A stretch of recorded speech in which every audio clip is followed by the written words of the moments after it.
What's going on, guys? Bankrob Games here, more Fallout 3, A Tale of Two Wastelands. And last time, when we left off, we carried on making our way through the Point Lookout DLC and did a bit of exploring as well, which is really cool. So I recommend going back and watching that episode if you haven't seen it. But this episode we're going to be doing a little bit more exploring and also completing a couple of side quests, hopefully. One thing to point out is last episode I did mention a game-breaking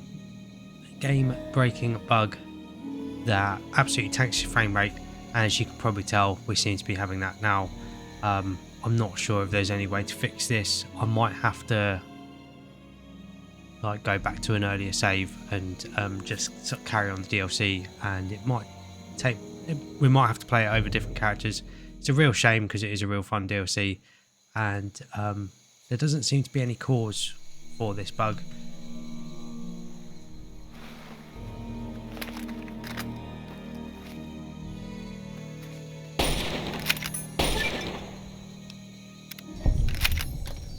So it seems like reloading an earlier save has solved the issues for now.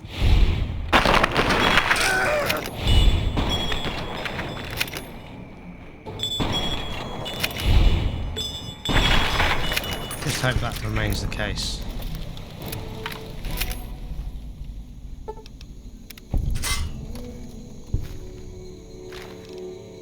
Now around the trapper's shack there is obviously a lot of traps that you need to worry about. I think there's some bear traps, and on the other side of it there's some landmines you need to be careful of. Because of that aforementioned issue bug with our frame rate, if there's a lot of quick saving and quick loading, that would be why. Hopefully it doesn't make it too difficult to sort of follow what's going on.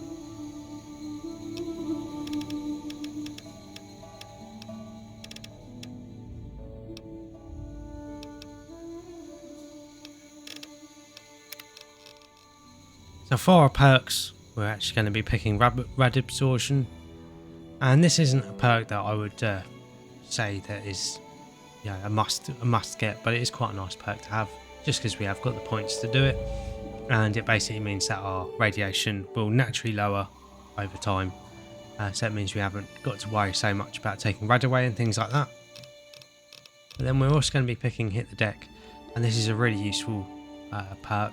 It basically improves your damage resistance against any explosives, and basically means you're less likely to blow yourself up when if you want a more explosive based character, and it's very, very useful when using certain weapons. And then sometimes an enemy, if they've got a heavy explosive weapon, can really ruin your day, so this helps sort of stop that from happening as well.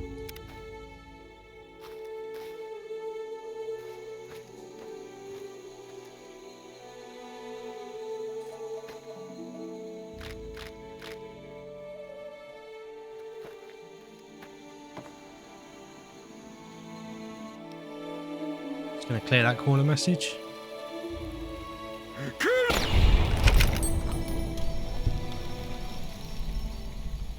See more of the bear traps, and this is one of them moments where having the light step perk very, very handy.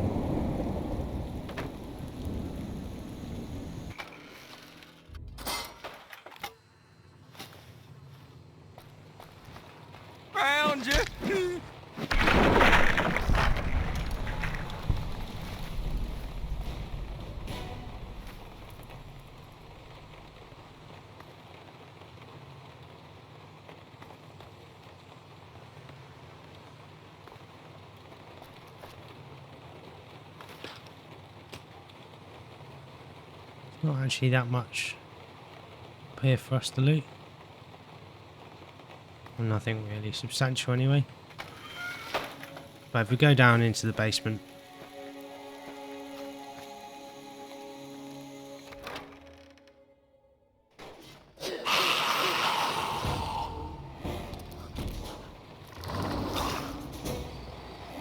there are these balls here.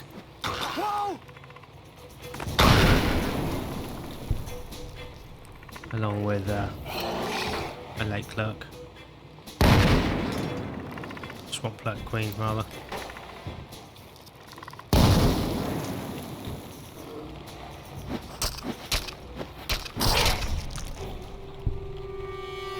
But on the table here, there is this book, Marsh Hunting Tips, and that does give us a perk. That was a cut perk in base Fallout 3, as far as I know.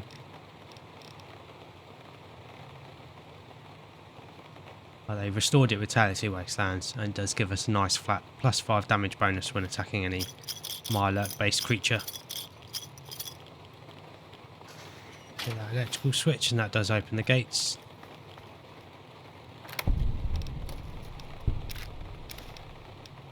What a rare find in here. Very powerful weapons. We're not going to worry about them just at the moment. Plenty for us to use in the base game.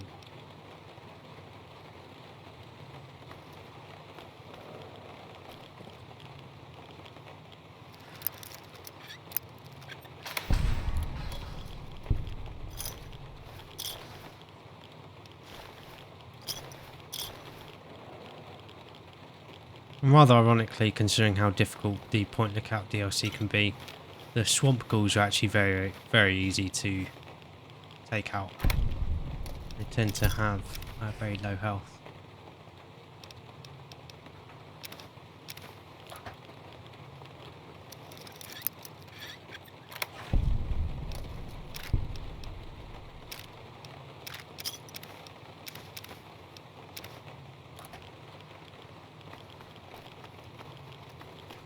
Another area that's definitely worth exploring. And here are those landmines that I was mentioning before. And I think some more enemies spawn as well. There they are.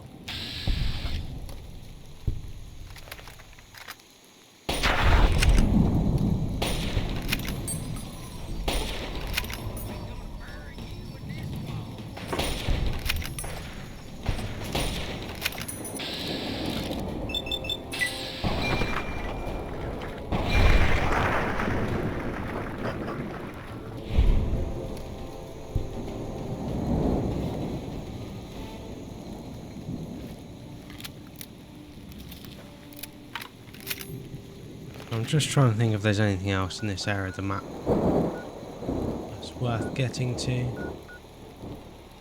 There's that jet crash site, which is pretty cool. Just while I've seemed to fix the frame rate issue up, I think it might actually be the Hunter's Shack. Originally I did think it was the swamp hole, the sinkhole rather, that was causing the issue.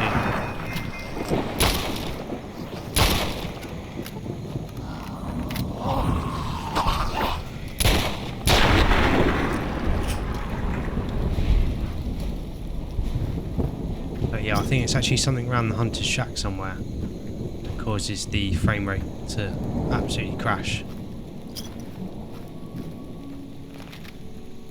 And so, like, you know, sometimes it sort of fixes it by loading an earlier save. Sometimes it depends. It seems to be on that character.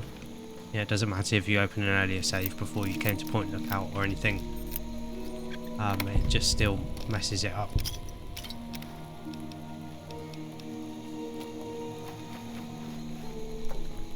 If you know what causes it, let me know down in the comments below. That way I can avoid having to deal with it in the future. That'd be really, really appreciated.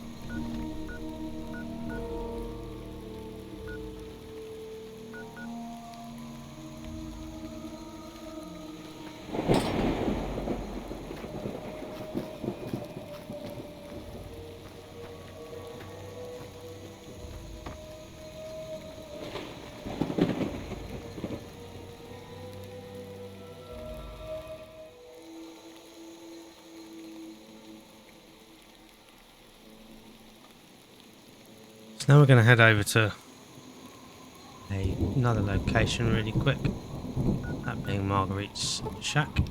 Along the way we're going to go over the trash heap.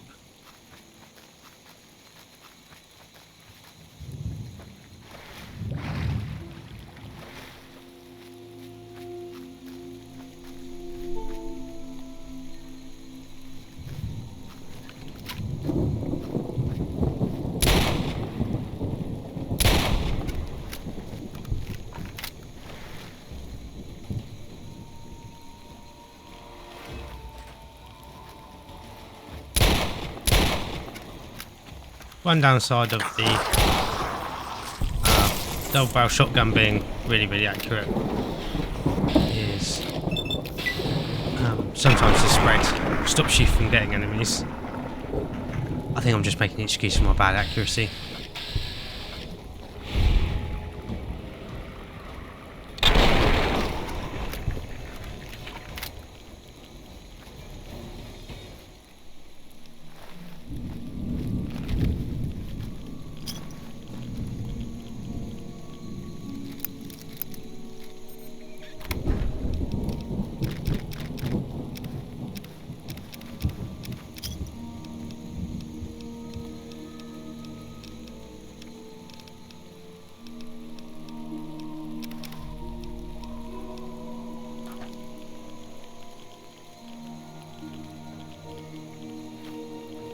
So I've got a little bit of radiation poisoning. Didn't realise this place was as radioactive as that.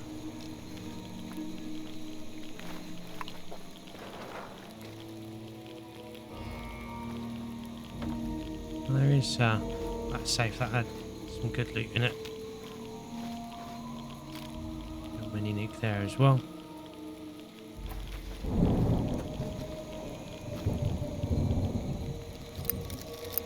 It does always tend to be some pretty decent loot tucked away all throughout the entirety of Point Lookout. Definitely rewards exploration much more than the base game, I think.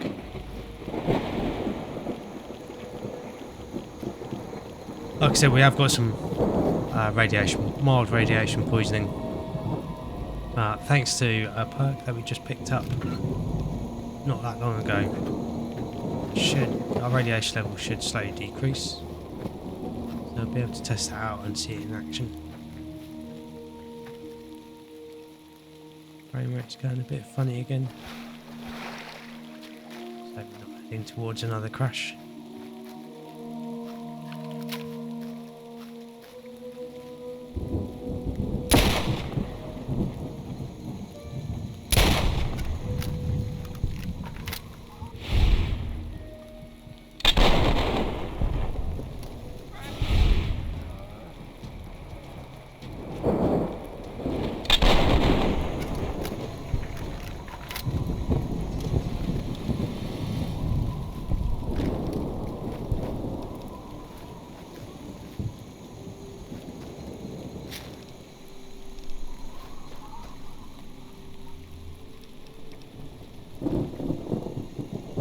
So here is Marguerite's shack. I'm just going to clear that corner message quickly. And at this location, there is a unique double barrel shotgun, pass fishing aid. Can't remember exactly how it differs.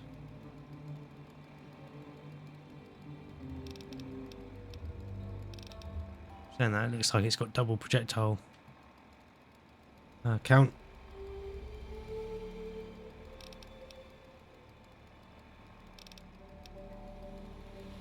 But then it's got a much lower critical hit bonus.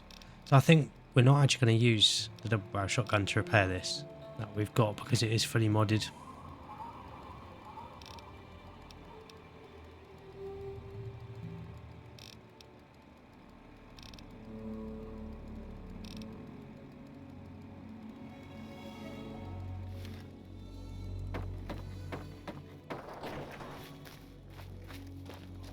I think we're gonna look out for, I don't know what that was, might be one of the ghouls, like spit attacks was stuck to us.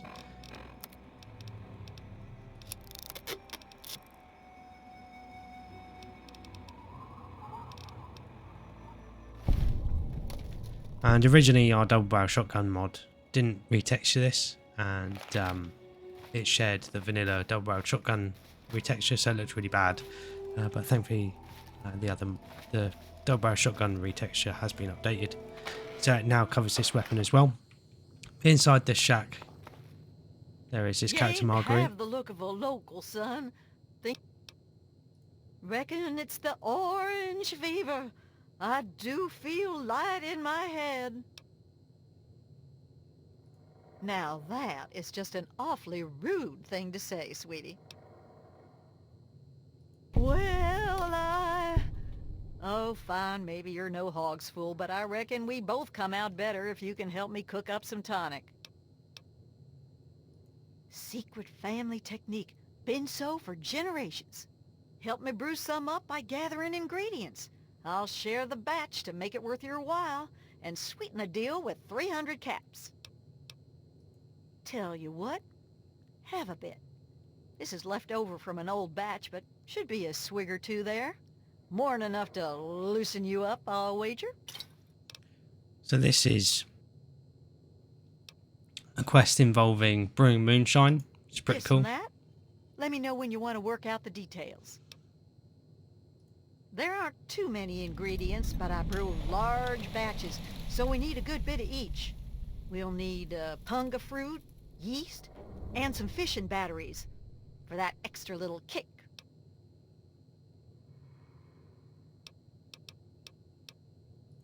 I thought so. Those things do carry a smell, don't they? Let me take them off your hands then. Don't be...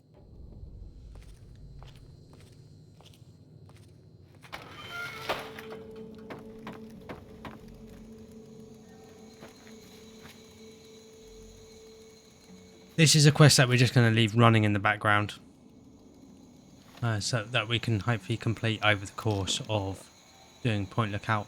It basically gives us a cap reward as well as some more moonshine, which is quite an interesting item. It's got quite interesting stat bonuses there, and then also you can sell it for a decent amount as well. So like I said, that quest is just going to be running in the background, so we're going to have to remember to pick up some yeast as well as much punga fruit as we can possibly carry. But for now, we're going to go over to the USS Ozymandias and start another side quest. And this will give us a few locations all throughout Point Lookout as well as we do this. I'm just gonna use right away to get rid of our first level poisoning.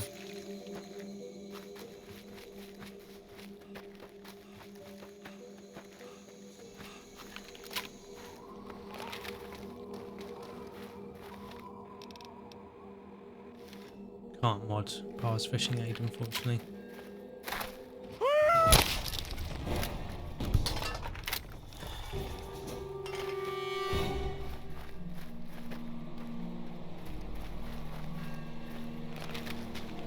I wouldn't say the moonshine quest is one that you have to complete, because you can pick up moonshine from a lot of the swamp folk all over Point Lookout.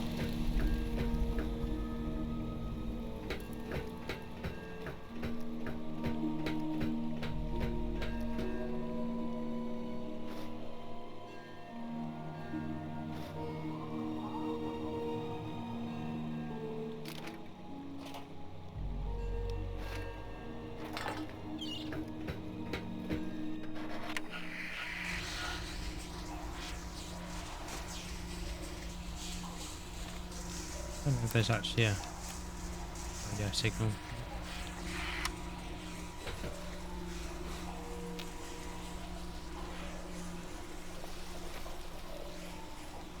As we come into this wrecked ship, there is that terminal on the wall. This will start a little side quest for us.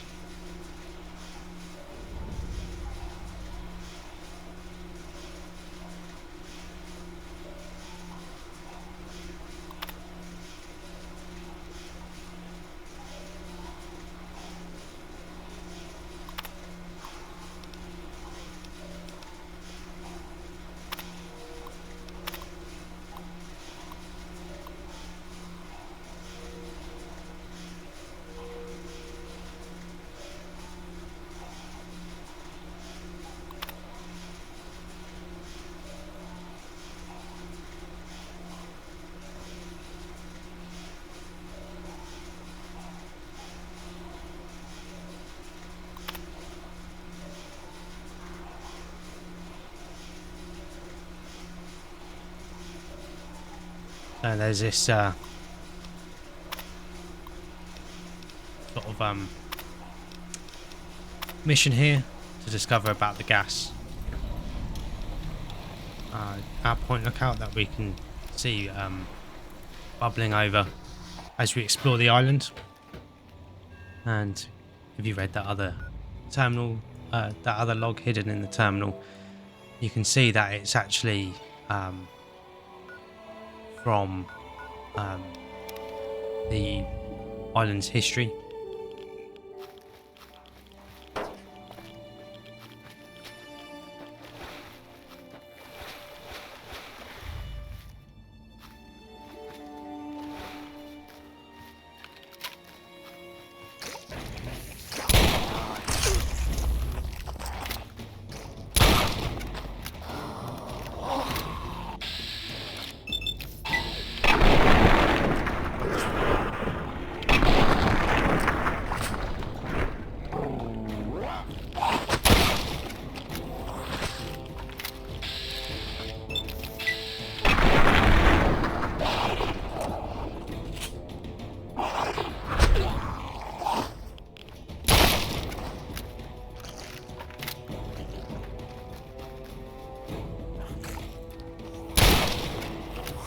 So something I did forget about past fishing aid is rather than being able to fire both barrels separately, it does fire them both at the same time.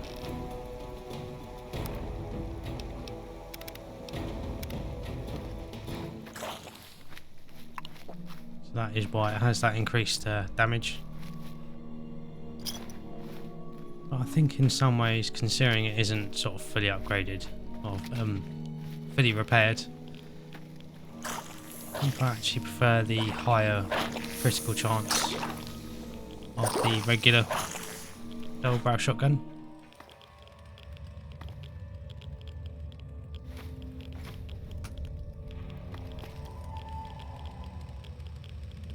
And then you can see there isn't actually anywhere we can go in this cavern. I think in one of the locations there is actually a little bit of exploring to do.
This is Caroline Saunders, Principal Geological Chemist for Bish National Gas Survey MD 16001.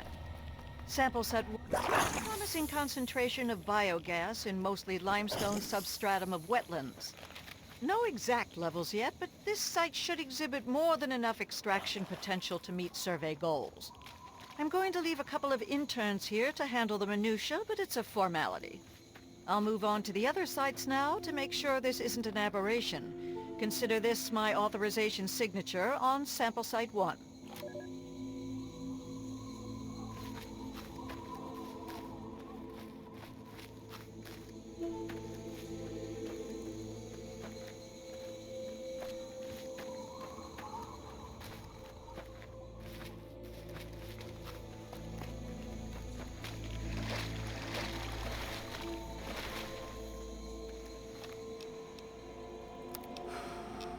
Caroline Saunders speaking, Principal Geological Chemist on National Gas Survey MD 16001. Preliminary results from sample site 2 are promising.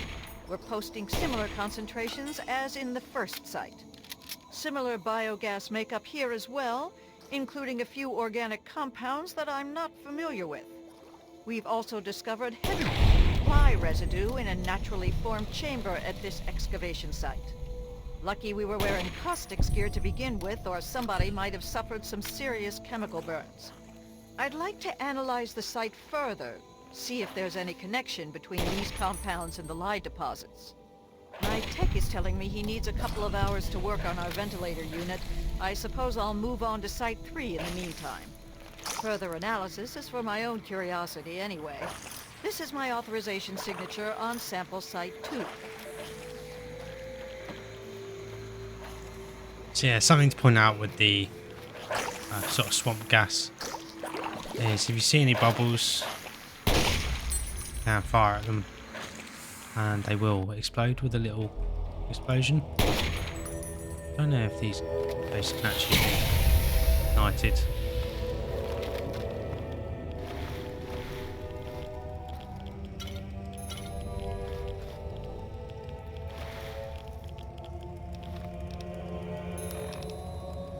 What in the world have we tapped into? Sample Site 3 is showing biogas concentration off the charts. Wetland substratum is surprisingly dense limestone at all excavation sites, and we've had no trouble locating naturally formed chambers. This and the dense calcite formation suggest that subterranean water flow has eroded a vast network of caves and grottos throughout the region.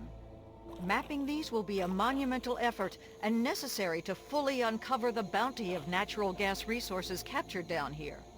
What I don't understand is the amount of lye residue we're encountering. I'm going to try and touch base with some of my academic contacts and see if we can find any precedent for it.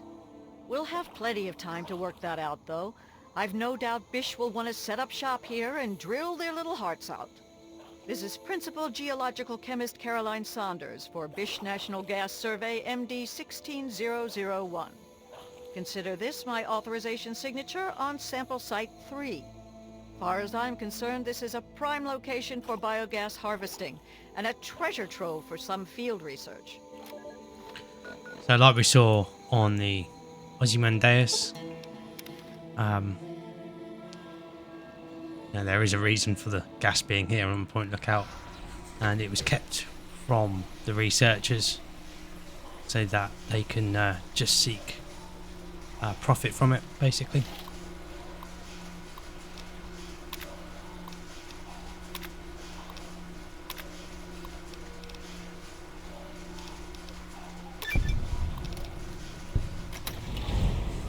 And this is just another safe. The radiation suits are obviously pretty useful on the island in certain locations. Then there's the biogas canisters we can take more of, and I think there is actually a way of crafting these. They basically just look like pulse grenades, and you can see they don't do any damage really, but they do let out gas that can then be ignited. So it's more of like a gimmick sort of item rather than a realistic weapon. But looking at how long this episode has been, and considering we've been quite lucky with the whole issues with the frame rates, I think here's a pretty good place to wrap this episode up. But thank you very much for watching. Hope you guys have enjoyed this episode and been enjoying the series so far. If you have been enjoying the series, please like and subscribe for more, and then that way you won't miss out on anything. Also, any mods that I've mentioned throughout the video will be linked down in the description below, so you guys can try them out for yourself. Thanks again for watching, always appreciate having you guys here, and I'll catch you guys in the next episode.